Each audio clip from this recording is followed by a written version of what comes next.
Hey everybody, today we're in Darlington, South Carolina, and we're at the Stock Car Museum, something we have never done before. We're not really into NASCAR too much. I know nothing about it. So racing. I asked Mom to come in because all I know is Dale Earnhardt, Jeff Gordon, Richard Petty, Cale Yarborough. And that's it. And that's basically it. So this is going to be an experience. So I hope you enjoy.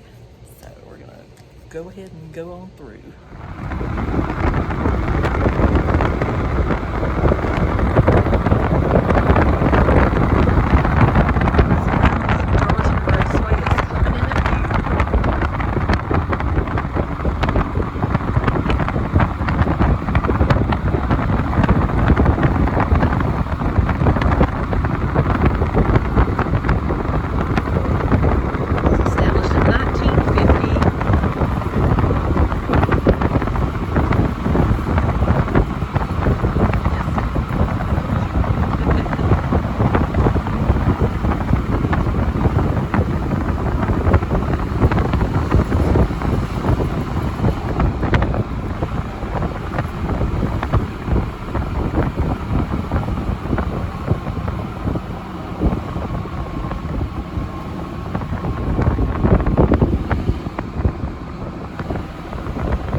Ooh, this is nice.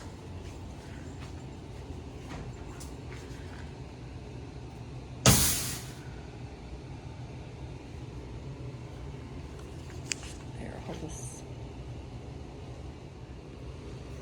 So this says that this is a 1950 Plymouth. It says Johnny Mance drove this Plymouth to victory in the first NASCAR Super Speedway event, the 1950 Southern 500 at Darlington Raceway. Mance, whose qualifying speed of 73.460 miles per hour was the absolute slowest in the field, averaged 75.250 miles per hour for the 500-mile event. He took the lead on lap 50 and led the rest of the 400-lap race on 1.25-mile track ahead of the 75 car field. He won $10,510. The car was purchased in Florence, South Carolina off a showroom floor. The tires and spark plugs were the only things changed. It's funny to see something as old as I am. I know. And yes, this museum is as old as Mom. It was, well, not the museum, but the racetrack, 1950. They said it was a 1950 car. Oh, the car is also a 1950. How exciting. Okay. So this right That's here. 1979 Oldsmobile 442. Yes, 1979 Oldsmobile 442. Junior 1979 Oldsmobile built by Junior Johnson, driven by the South Carolina native Cale Yarborough. Cale Yarborough is only one of two drivers in NASCAR history to win 3 consecutive championships, 1976, 77, and 78. His fame was such that a special model of the Mercury Cyclone spoiler II was named after him. Cale Yarborough ran 560 races over 31 years, posting 81 wins. Yarborough drove this number 11 Busch Beer Oldsmobile to 4 race wins during the 1979 season, finishing 4th in the final point standings. And you know this has a lot of power. He got 4 hooks on the top of his engine. What did the hooks do? It keeps the hood down. Oh, okay, I didn't know that. You lift the hood up, and those spikes right there, it goes through the hood, and you take that thing and the clamp. Who would have known? Oh, let me see what this is. I didn't even see this. This was the Johnny Mance Trophy.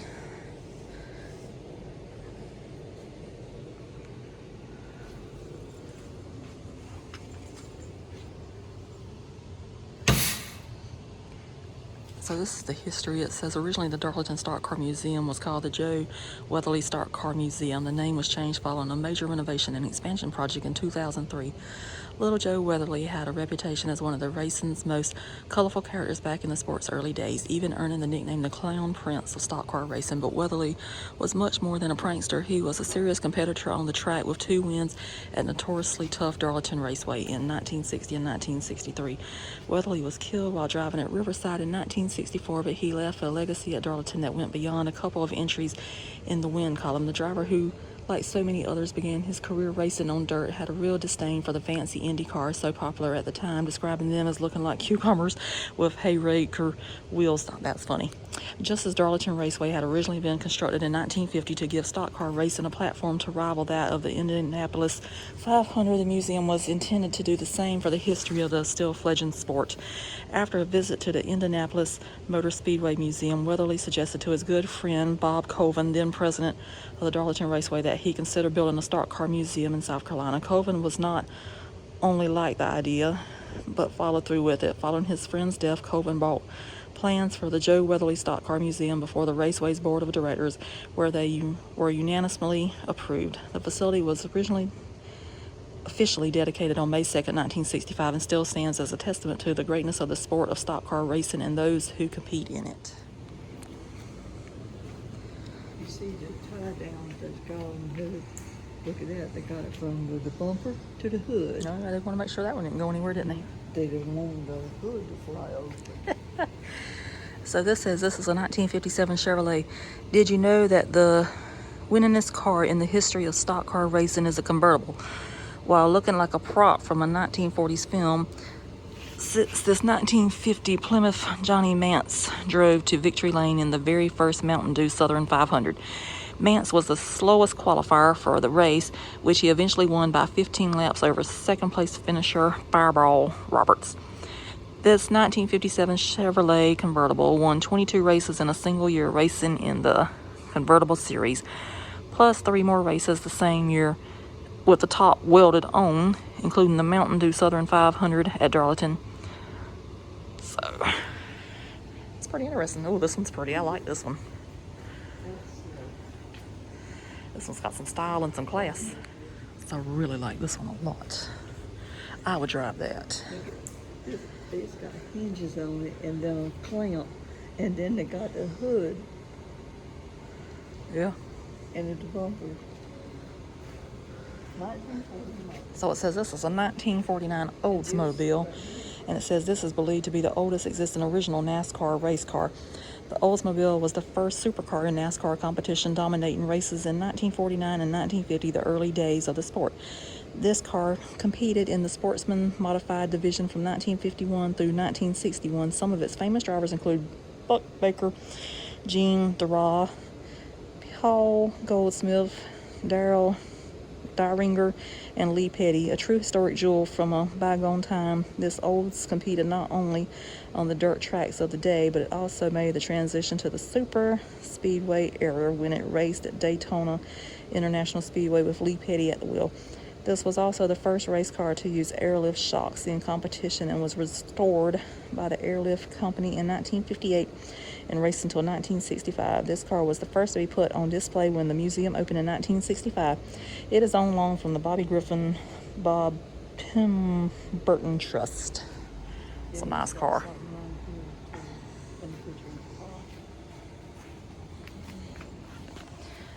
And there's something down there too, but I'd have to get all the way down on the ground to read that thing. So this is a very beautiful car as well. I like this also. See right here, the hood clamps. Yeah. And mine had a string to keep the... So I guess you're enjoying this. I am. And she almost wanted to sit in the car, but I was like, no, come on in, Mom, because you're the one that knows these cars. 57. No, 59. Yeah, 1959 Chevrolet.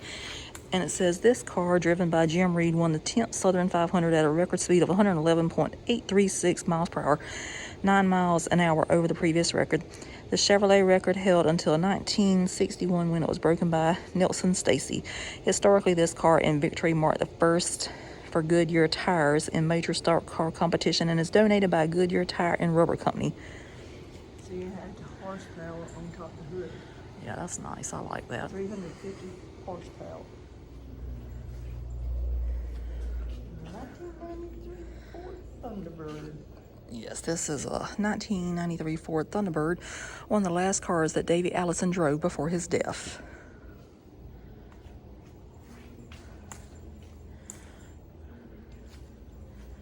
And this is on loan from the International Motorsports Hall of Fame in Talladega, Alabama. You didn't read that? Well, I can't. I need stuff up a little bit higher. So it says 1993 Ford Thunderbird. This is one of the last cars that Davey Allison drove before his death. 1993 started out great with a second place at Daytona and a victory at Darlington, giving him a large points lead. 3 days after Kulwicki's death in an airplane crash, Allison finished 5th in an emotional race at Bristol. He followed with a 4th at North Wilkesboro, 2nd at Martinsville, 7th at Talladega, and 15th at Sears Point, finishing 30th in Charlotte. He rebounded at Dover, finishing 3rd. He was 6th at Pocono, but finished 35th at Michigan and 31st at Daytona.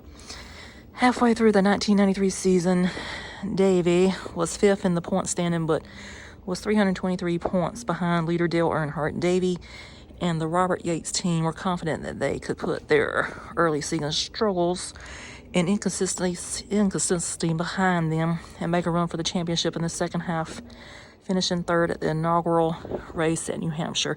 He lost his life in a helicopter crash at Talladega on July 12, 1993. I remember whenever that happened. I was living at that time. It already existed. I do remember that. 1969. So that's the thing that says, State of South Carolina Lieutenant Governor, to all to whom these presents shall come, know ye that David Pearson is commissioned as a Palmetto Patriot.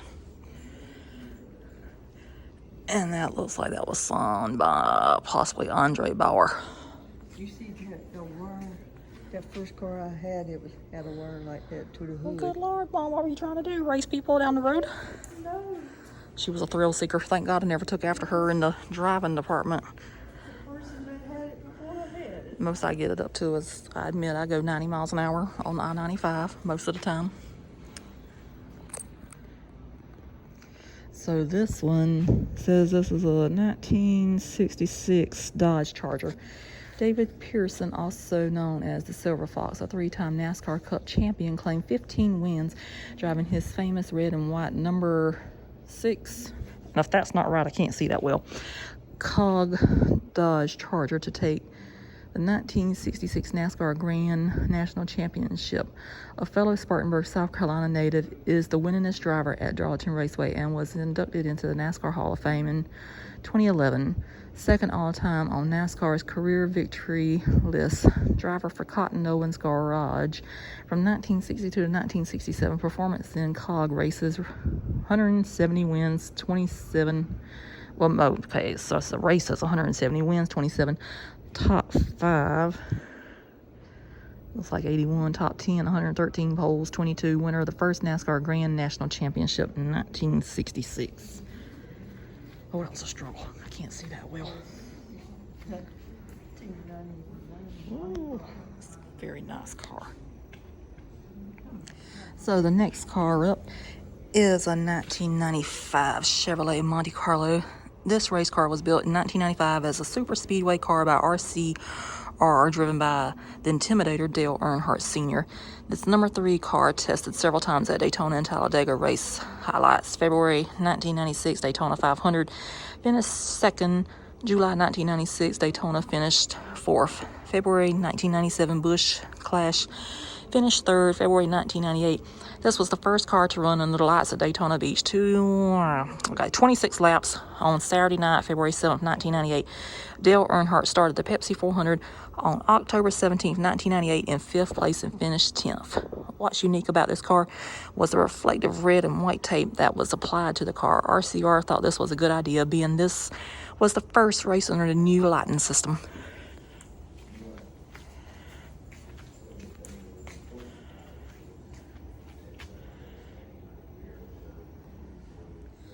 So the next car up is this 1979 Thunderbird, and it says built by Bud and Greg Moore, driven by leader of the Alabama gang, Hall of Famer Bobby Allison, in 1978 to 1980 seasons. Bobby Allison won 1978 Daytona 500 driving what he called a luxury liner to a 33.2 second victory over Cale Yarborough. On the final lap of the 1979 Daytona 500, Donnie Allison wrecked, battling Cale Yarborough for the lead. On the backstretch, both drivers emerged from their car, spitting mad, and began to fight. I would like to have seen that. Donnie's brother Bobby stepping into the fight as well. All this during the first live broadcast of a 500-mile NASCAR race. That sounds terribly exciting.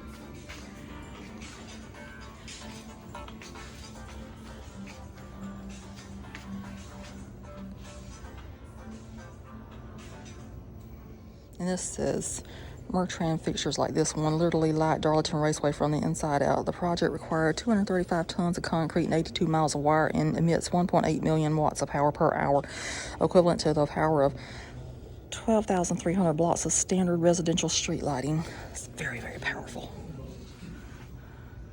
So now it looks like we're getting ready to go into the Hall of Fame.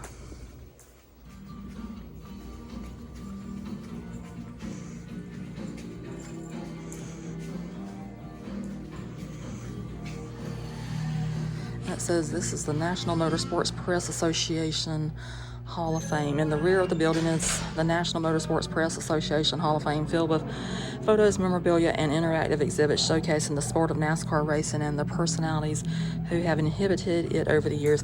Among the NMPA Hall of Fame inductees are Alan Kowalski, David Pearson, Junior Johnson, Lee and Richard Petty, and Neil Monet. I don't know.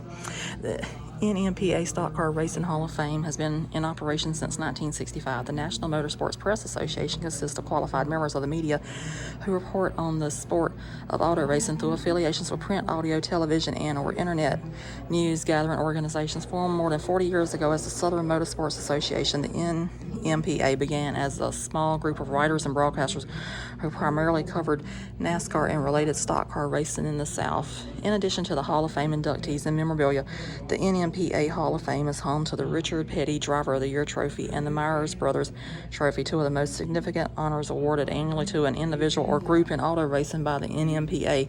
The Richard Petty Driver of the Year Award has been awarded since 1969 during ceremonies at the group's annual convention and awards dinner. The Myers Brothers Award, recognizing lifetime contributions to motorsports, is presented each year as part of the NASCAR awards ceremony.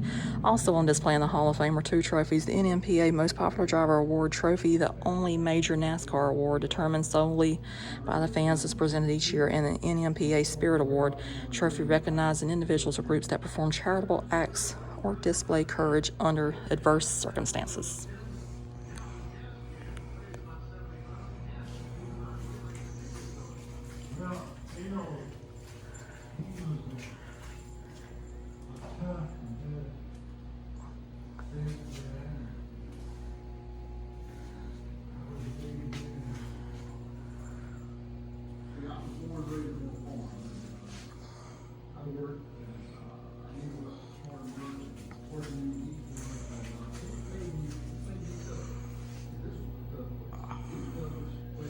I have to say, these people's got some cool names. You got Fireball, you got Cannonball.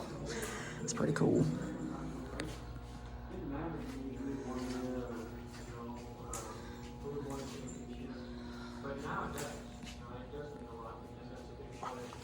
Basically, you've got from the beginning to the end.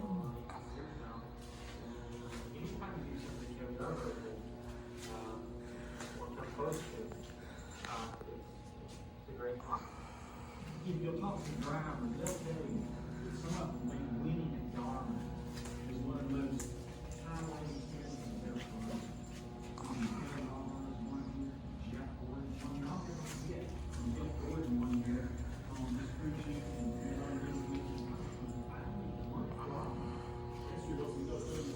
I'd be in here all day if I hit all these buttons. Huh? I said I'd be in here all day if I hit all these buttons. Oh, I know.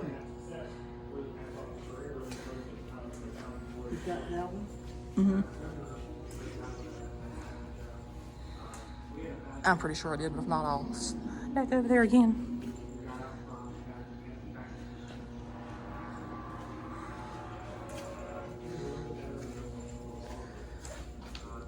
See, now I do recognize this name because this was a local fella. And check out that old Hardee's logo right there. You don't see that anymore. I remember his name too. Whoever did these pictures did an excellent job. I was trying to only remember him too much.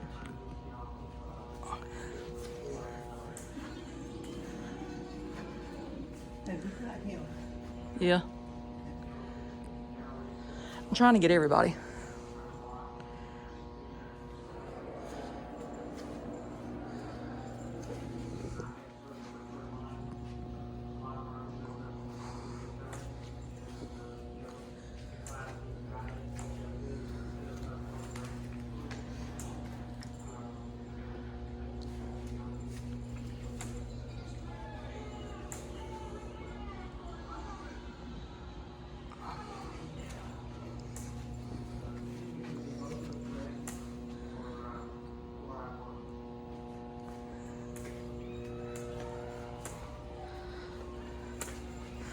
Look at that helmet. Look at that name.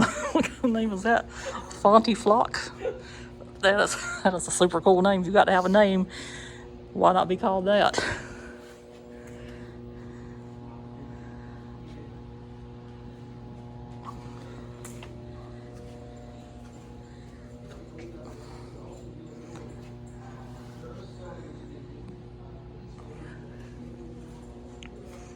That's another good name, Banjo.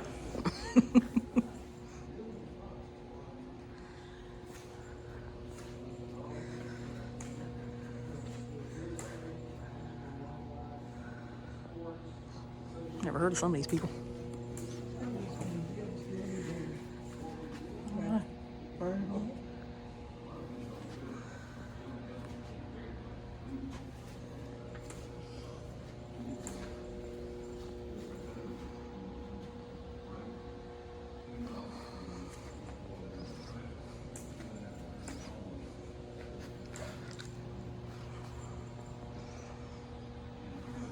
Didn't you have both papers driving one of them vehicles, huh? I think so.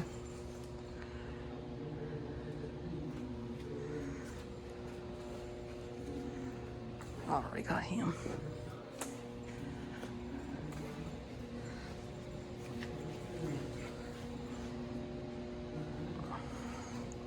He must have been an announcer. All that stuff up there. Probably so. He got a microphone in his stand. I could be an announcer. Everybody tells me I changed my voice for these YouTube videos, I remember him. which I do change my voice. I have to change my voice so people can understand what I'm saying.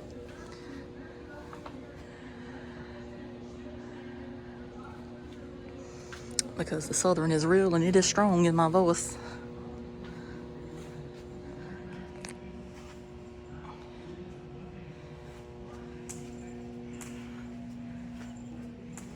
Look at that hat. Yeah, that's Goody's headache powder.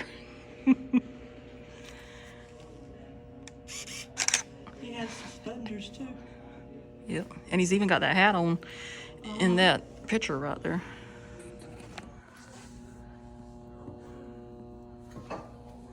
I know this one. He was a good race Chicago driver. I do know this one. So, Well, Richard Pettit. yes, I'm not completely dumb on this. Johnny Allison, he was another one good.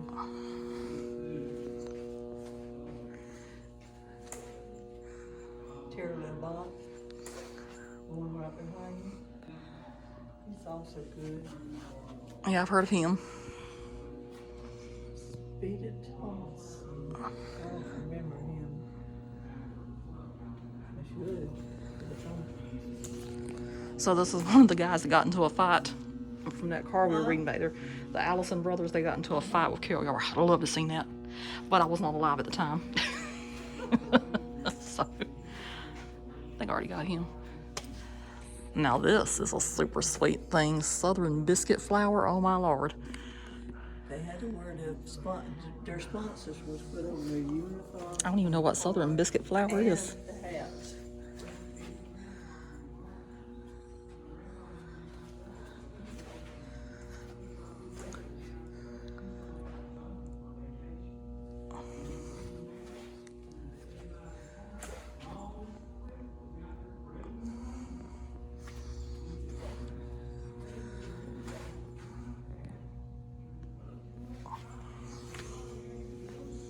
Rusty Wallace, I've heard of him.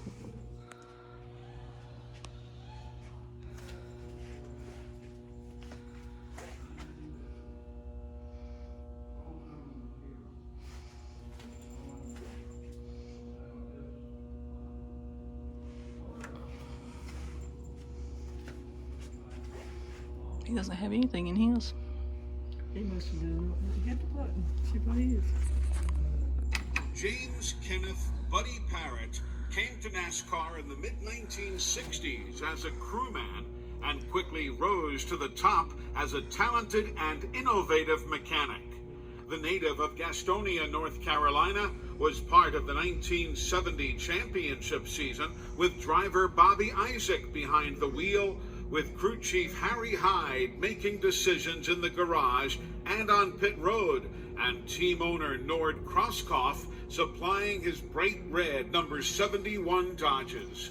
Their union produced 37 Well, they could at least have a mechanic thing in his container up there. From 1968 through 1972. Now, this must have been a tough man right there to have that in his mouth as his picture. Good Lord have mercy. Assisting with the Isaac Hyde Krauskopf effort that set many land speed records on the Utah salt flats with the same powerful machines used to master NASCAR's premier Grand National Circuit. Oh, I remember this guy right here. 1975, I remember this one. the ranks of NASCAR's brightest crew chief, first with driver Pharaoh Harris. In 1977, Parrott became crew chief at Darlington Raceway with driver Darrell Waltrip and won 22 races. No, I like that suitcase up there. If somebody likes to travel, I can appreciate a good suitcase. And stickers. I'm obsessed with stickers as well.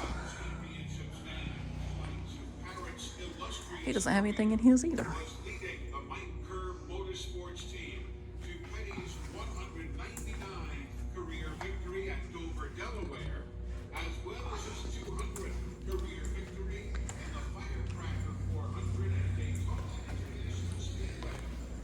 We got two right here. Yeah. Well, I don't have things you remember. Yeah, I remember him.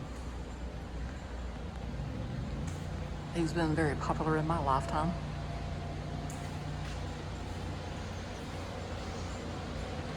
And I remember he was always on the news all the time.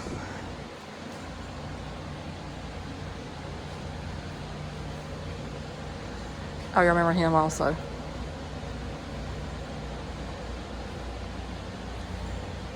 Heard of him.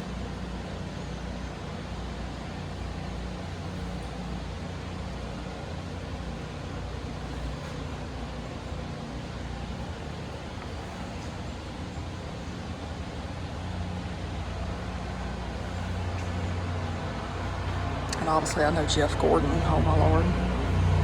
Remember him very well.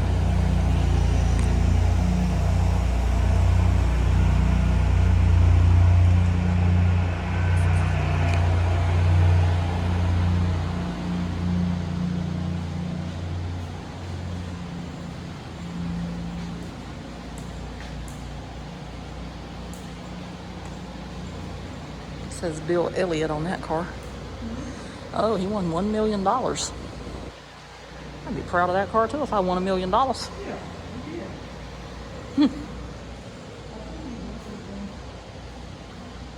I remember this name as well.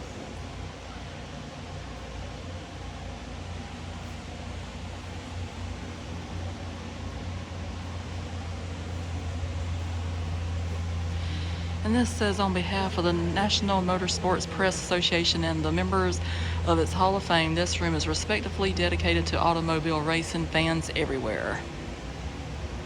Now, while I have to admit I don't know all that much about NASCAR, I have watched my share of NASCAR over the years, but, you know, like Jeff Gordon. So, if you don't like him, don't comment on the video. But he was my personal favorite.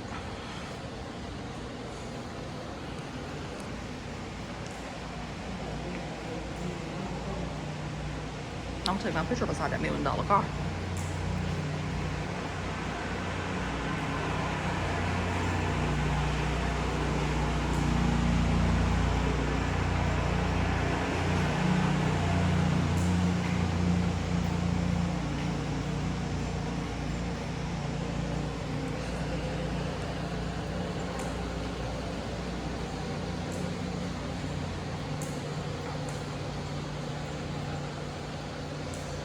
So the story behind this lovely car says it's the $1 million bird.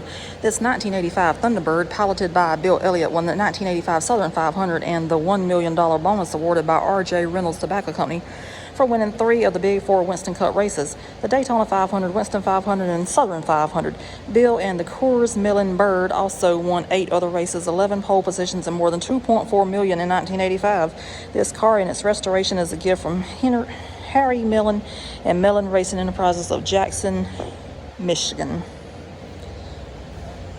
And it says this 1985 Thunderbird, piloted by Bill Elliott, won the 1985 Southern 500 and the $1 million bonus awarded by R.J. Reynolds Tobacco Company. So basically it says what the other thing says. So, I'd have that thing on display too if I won $1 million. How does it feel to be standing beside $1 million car? I wish I had the million. I do too. I'll put it on the road and give it for a whirl. You know, we do like to drive because we like to travel, so maybe we're missing out on our calling in life. Maybe we should have been NASCAR drivers. I probably could have made it too. I think you could have, because I tell you, she likes to flirt when she's on that interstate, which I do too. I forget where I'm at, and I just put the pedal to the middle. Or as we said last week in last week's video, give it the Gulf and let it go. Let me make sure I took a picture of that car with my real camera, because that is nice.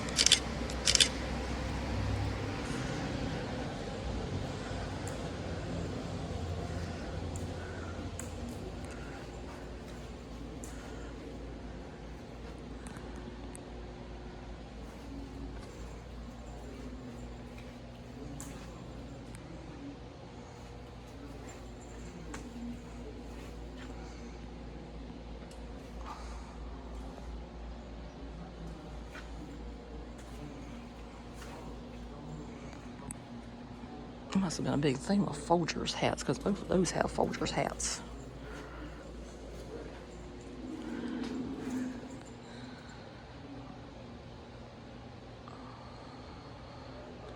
So this said Teague wins in the 51 Hudson, goes 82.39 miles per hour.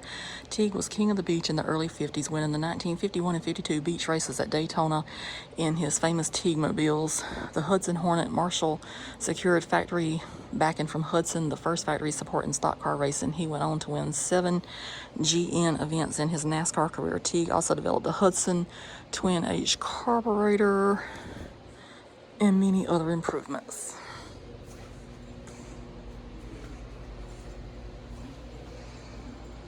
He apparently was the driver for Hooters, and it also looks like Mighty Mouse is on there.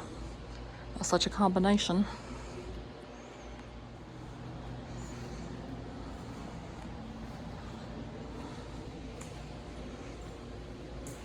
Oh, they got rings up there in that one.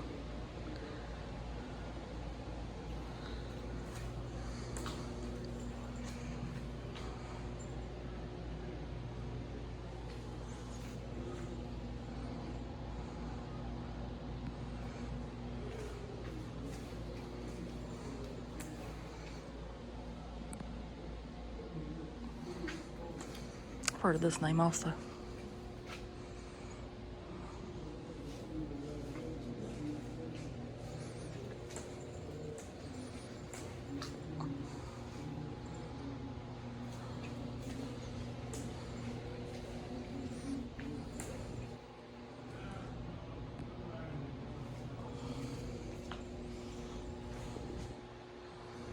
That must have been a hardcore hat. It looks like that thing would protect you from a bombing if it had to.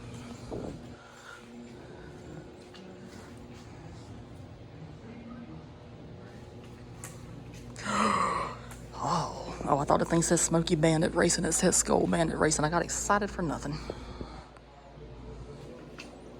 Because everybody knows I love Burt Reynolds.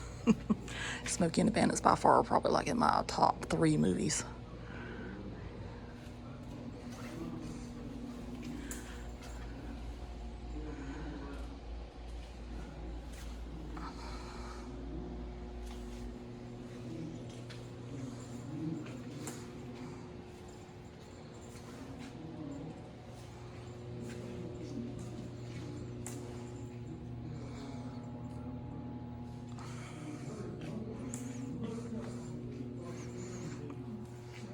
I wonder if he was related to Jim Neighbors, because he looks a lot like Gomer Pyle.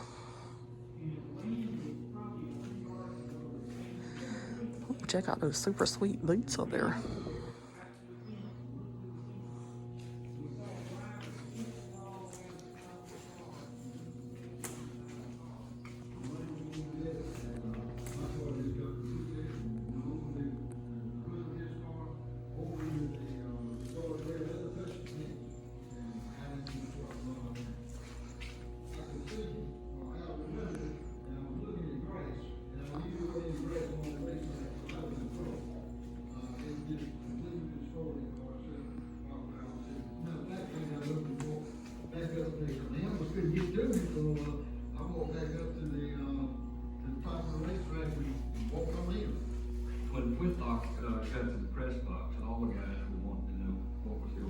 So they also have a theater in here that you can come and sit in. Mom was watching some NASCAR history.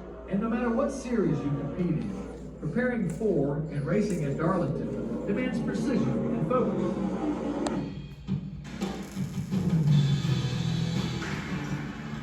It takes a highly skilled team to build a car.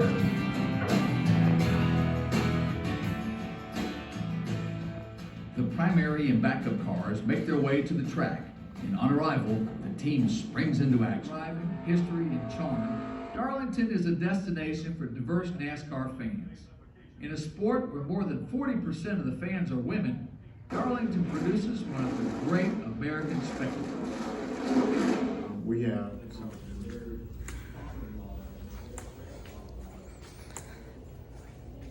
It says this is the Ricky Steinhaus Jr. number 17 Fastenal Ford cutaway car.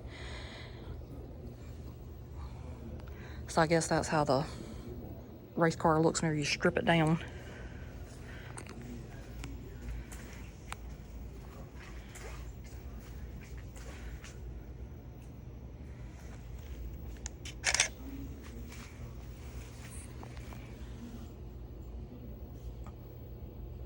And this said Fred Lorenzel's team went for a little something extra during the 1966 Old Dominion 500 at Martinsville Speedway with this illegal gas tank, which held between 2 and 3 extra gallons of fuel, about 10 to 12 miles worth, and was mounted out of sight under the dash. Lorenzo's chief mechanic, Jack Sullivan, said in those days it wasn't considered a crime to seek the advantage with a few extras. Everybody did it, but everybody did not get caught. Other Sullivan tricks included putting nitrous oxide in the shocks for raising and lowering the car, and a trapdoor in the car's floorboard which, when open, exposed a strobe light that Lorenzo could use to determine tire wear. It's very interesting.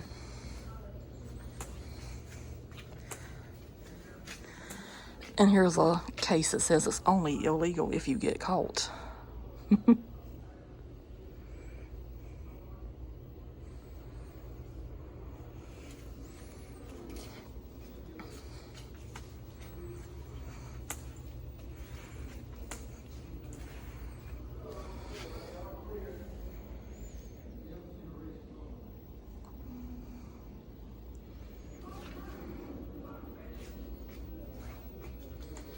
That says Kid Rock on that one.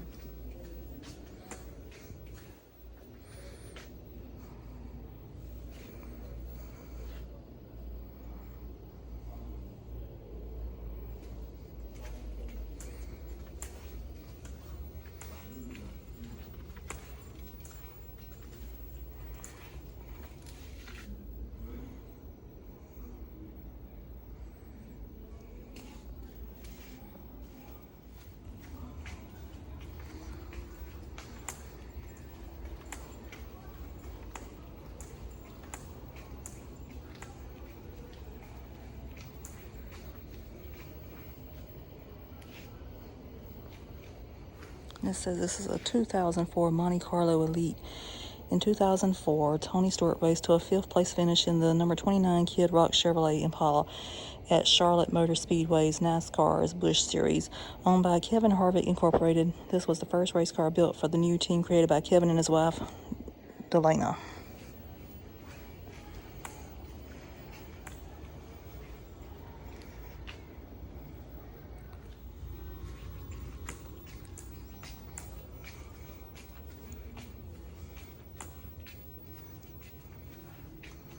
There's some old racing uniforms there.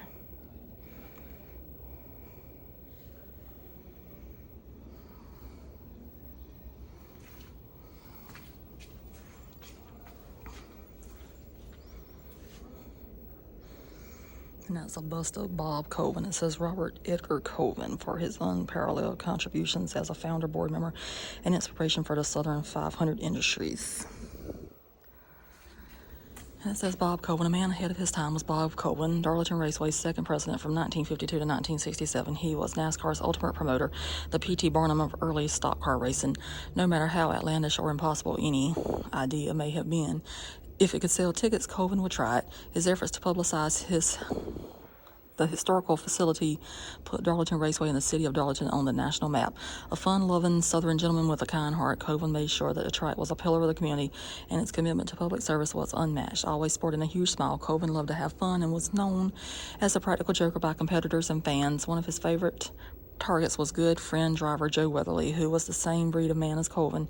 Weatherly, though, died in a fatal accident in 1964. He had a dream to one day create a museum for stock cars. As a tribute to his fallen friend, Coven went on a mission, and in 1965 the dream became a reality. The appropriate name of the new facility was the Joe Weatherly Stock Car Hall of Fame Museum. Like many of his innovations in the promotion of stock car racing, this was just another example of what Coven meant to the sport. I don't know how good all these will show up, but there's some little toy cars.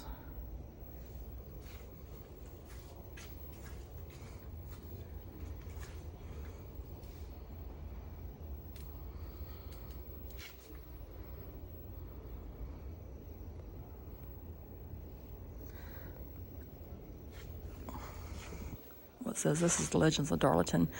This case contains 1/24th scale exact replicas of the legendary cars of past Southern 500 winners. The ongoing exhibit was conceived and produced by the South Carolina Modelers Association with hours of study and careful precision. Each is explicably detailed to match the original winning car under the direction of project coordinator Buford Wilburn. The South Carolina Modelers Association will build an exact replica each year of the winning car in the Mountain Dew Southern 500. And that's NASCAR's original super speedway race. So they're not showing up very well, but anyway. There they are. And this is a sign saying that this room was the Joe Weatherly gallery. It says Joe Weatherly, a successful driver of motorcycles, modified cars, and stock cars, was called the Clown Prince of Racing, known for his mischievous pranks on and off the track. A noted racer, talker, and practical joker, Weatherly, who won the NASCAR Winston Cup Championship in the 1962-1963, showed a serious side, however, when it came to certain elements of motorsports. For years, Little Joe envisioned a museum for stock car racing and often spoke about the project with his good friend and fellow prankster, Darlington Raceway President Bob Coven, who we met over there. After his untimely death in January of 1964, Weatherly's vision came to fruition. In 1965, Coven spearheaded the opening of stock cars' first museum, located on the grounds of Darlington Raceway, NASCAR's original superspeedway. In honor of his friend, it was appropriately named the Joe Weatherly Stock Car Hall of Fame Museum. Weatherly, from Norfolk, Virginia, won 25 races in his NASCAR career and was named the series' most popular driver in 1961. He also won 3 straight American Motorcyclist Association national titles.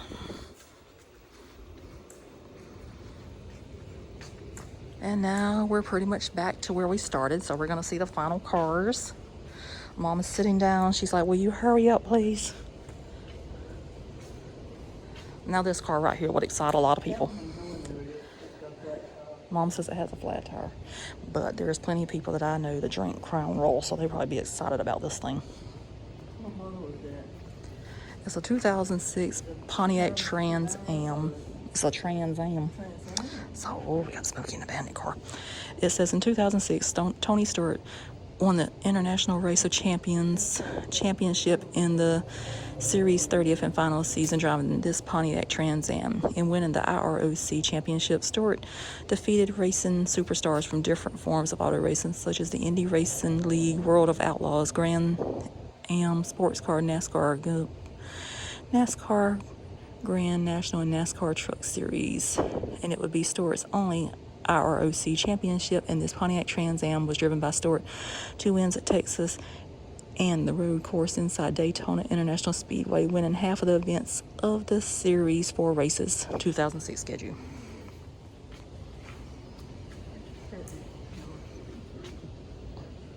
And over here we have a 1967 Plymouth.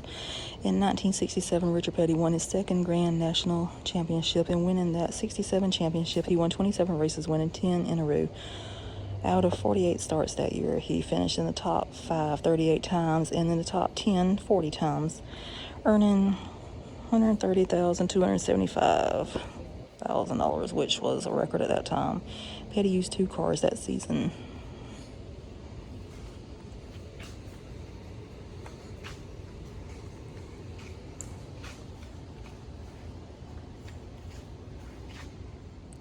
So this one is quite fun. It's the Beef People Winn-Dixie. So it's a 1997 Ford Thunderbird. And it says in 1997, Mark Martin drove this Thunderbird in the NASCAR Grand National Series. Martin only competed in 15 races in the series that year, but this Thunderbird helped him get 12 top 10 finishes, 12 top 5 finishes, and 6 wins. In this car, Martin won the Richmond, Atlanta, Texas, Talladega, and swept both races at Rockingham.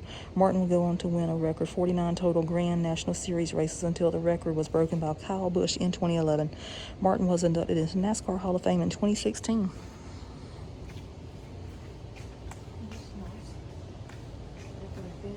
Oh. And this says, in honor of Richard Petty's 80th birthday, 3-time Darlington Raceway winner, from his friends at STP. So this is a 2012 Toyota Camry, and it says in 2012, Denny Hamlin raced this Toyota Camry at Darlington Raceway in the Bojangles Southern 500.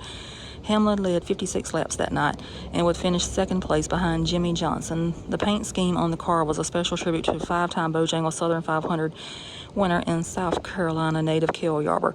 Yarborough had been inducted into the NASCAR Hall of Fame in 2011, and this Sports Clips car had the same number 11.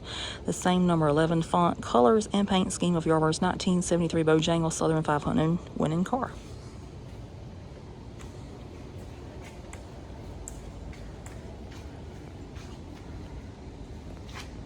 So this is also a 2011 Chevrolet Impala. It says in 2011, Tony Stewart won his 3rd NASCAR Cup Series championship via a tire breaker with Carl Edwards by winning a record 5 of the 10 races in the chase for the Cup.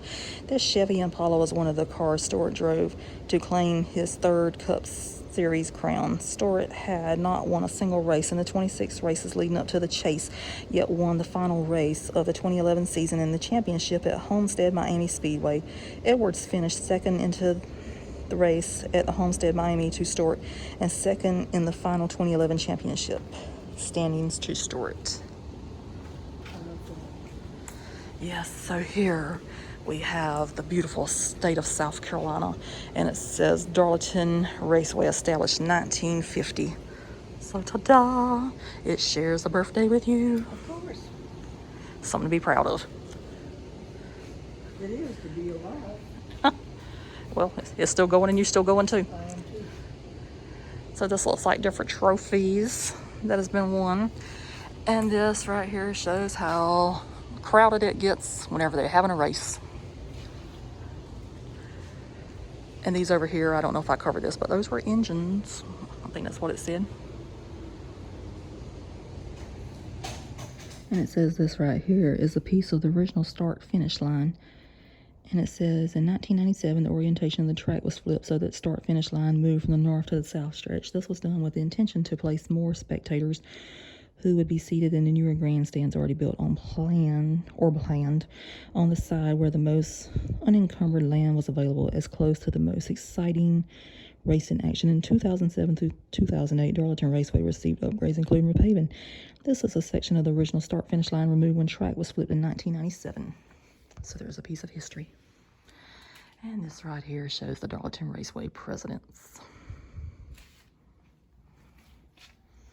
And it's time to go back out.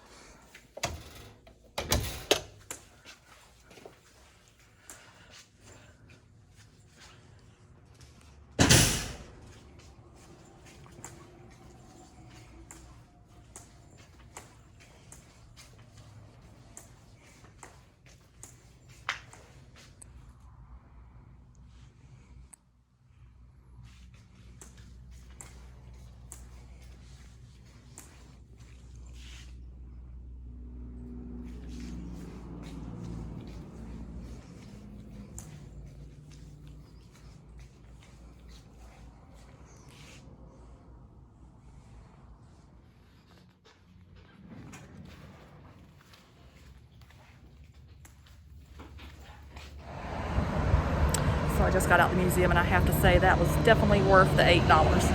So I'm gonna go ahead and show the rest of the building on the outside, and then I'll get back in the car.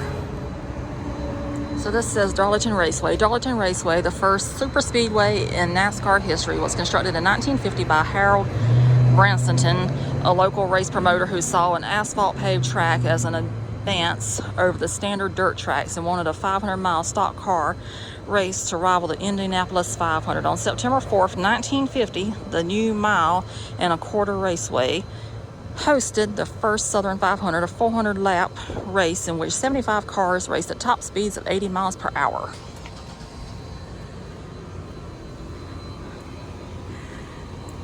And it says, the egg-shaped track at Darlington quickly gained a reputation as the track too tough to tame, and the Southern 500 became one of the racing's most important events. The Plymouth, which Johnny Mance drove to win the first race, is one of the several historic cars on display with other racing memorabilia at the NMPA Stock Car Hall of Fame Joe Weatherly Museum, which opened here in 1965 to honor the pioneers of NASCAR.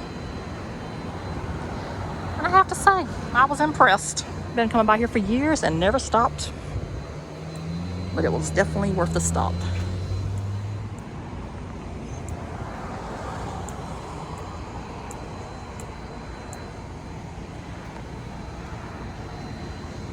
And so this is Darlington International Raceway. Here on May 13, 1967, Richard Petty set an all-time NASCAR record by streaking to victory in the Rebel 400 in a 1967 Plymouth. It was his 55th career Grand National win, topping the previous career high of 54, set by his father, Lee Petty. And that was on September 4th, 1967.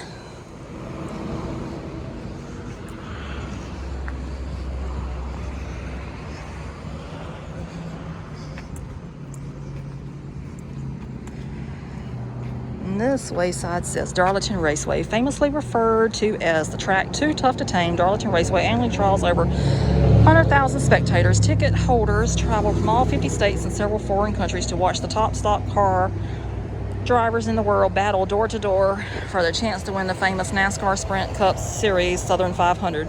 The track has hosted NASCAR racing events since 1950 and is considered one of the must-see events of the calendar each year. Well, on the calendar each year. Considered a badge of honor by many drivers, the track Too Tough to Tame will hand out legendary Darlington stripe to those daring to get too close to her outside walls. With its sweeping 25 and 23-degree banking in the turns and famous egg shape, Darlington Raceway is often thought to be one of the toughest tracks on the NASCAR circuit. Darlington Raceway has come a long way since track builder and former president Harold Branston graded the first turn. It continues to keep pace with the booming NASCAR world of the new century while standing as a monument to the drivers and loyal fans that sowed the seeds of stock car racing in the 1950s, honoring its commitment to its fans by providing the toughest and most exciting racing on the NASCAR circuit. Darlington Raceway drives wide open toward the fulfillment of its ultimate goal to be the most exciting and fan-friendly facility in motorsports. So there is the famous Darlington stripe as a racing badge of honor. And it says the first NASCAR race at Darlington Raceway was held on September 4th, 1950, and racing under the lights gives us a new perspective at the track Too Tough to Tame. And this tells you to celebrate the history of NASCAR. And then the local guys, David Pearson and Cale Yarber, are right there. And then coming on down the line, we have Bobby Allison, Dale Earnhardt, Richard Petty, Buck Baker, Joe Weatherly, Darrell Waltrip, Johnny Mance, and Harry Gant.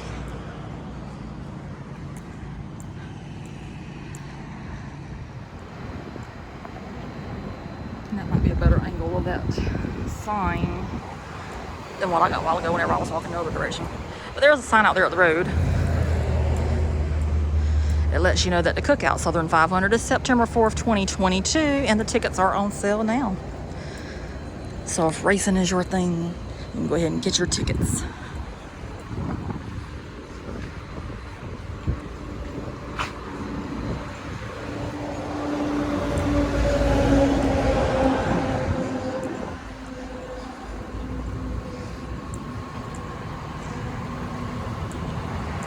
And this is Darlington, established 1950. So Cale Yarber was a native of nearby Timmonsville, South Carolina, and he drove to victory at Darlington Raceway 5 times during his career.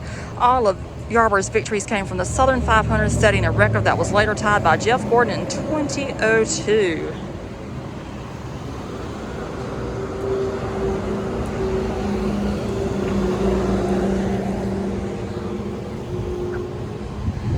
And then over here we have South Carolina native David Pearson has had his share of success at the track too tough to tame. Pearson holds the record for most career wins at Darlington Raceway with 10, and also the record for most career poles with 12. Look like a happy guy.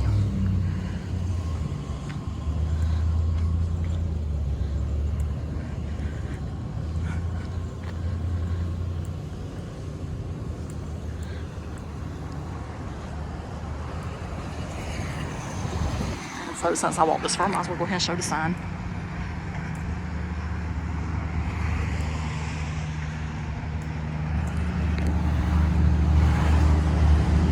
That right there shows all of the champions. And on this side it goes from 1950 to 1985.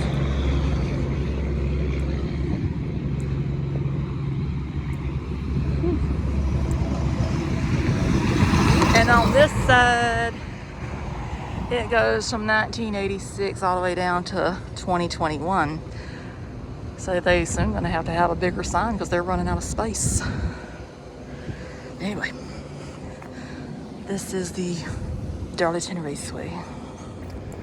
So as you can see, it was only $8 per person to get in. Highly recommend that. I was very impressed. And if you have any kind of military background, they do offer discounts on that. So Mom, what did you think of that museum? I was very impressed. She should have been a race car driver, which I could have been one too whenever I'm on the interstate. I just forget where I'm at and just let it go. But I actually knew more names than I thought I did once I got in there and started seeing the names. So I did recognize more than I thought. Mom looked like she was having the time of her life looking at some of those cars.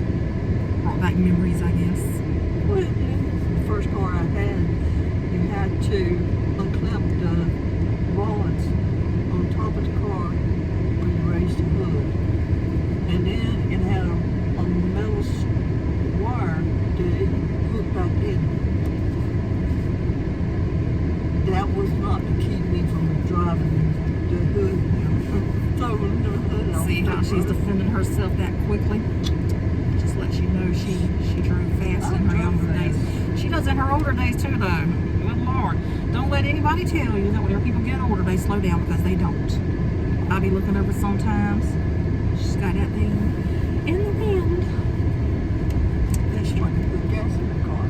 That's why they put gas in the car. Let it go. So, I would actually do this museum again. That's how much I enjoyed it. I think it was worth the $8 per person. I do. If you're in Darlington, South Carolina, I have to highly suggest it. I'm pretty sure it's probably crowded in there whenever they have a race going on, but we had the place to ourselves until right there at the very end. So it was nice. I got to talk, so people didn't think that I was weird talking to myself with my cell phone. But for all they knew, I could have been talking to somebody doing FaceTime. Who knows? But anyway, I would definitely come back here again. I thoroughly enjoyed it. So as Mom always says, Subscribe. It's free. it's free. So if you like the video, you can give it a like, maybe share it. Maybe you know somebody likes NASCAR, likes fast cars, likes whatever.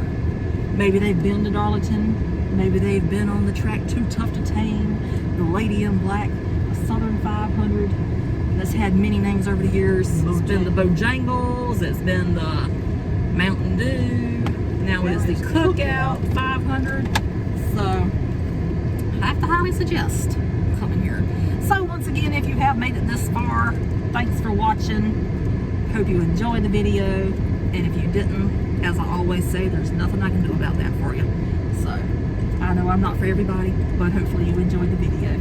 So now we shall say goodbye and farewell and wonder why we never stopped in here before. But anyway, have a good day. Bye. She's not gonna say bye.